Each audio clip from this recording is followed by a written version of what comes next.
plans are beginning to fall into place now to reopen the American economy. Today, both President Trump and Governor Holcomb gave some details on how they see a reopen happening and when. CBS 4's Brett Cast explains how this may work.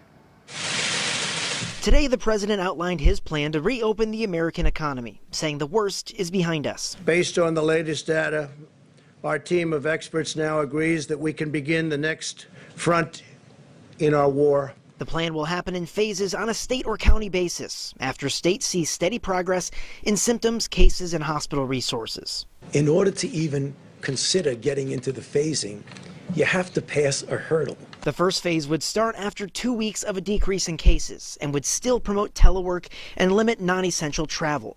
But it would resume elective surgeries and allow places like gyms or sit-down dining to reopen if they follow strict distancing guidelines. No matter what phase you're in, there are certain fundamental things that we've done that are not like it was in September and October. The second phase starts after another 14-day decrease and would allow for schools to reopen along with bars at a limited capacity.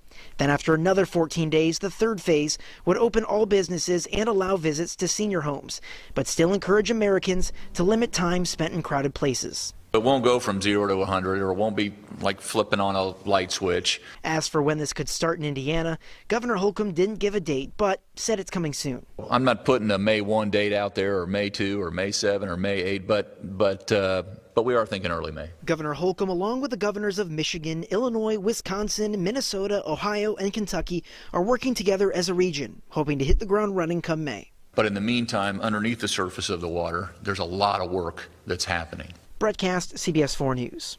Brett, thank you. Governor Holcomb said that he has reached out to every industry in Indiana and asked them for their suggestions and their plans to safely reopen. He expects those responses by next week.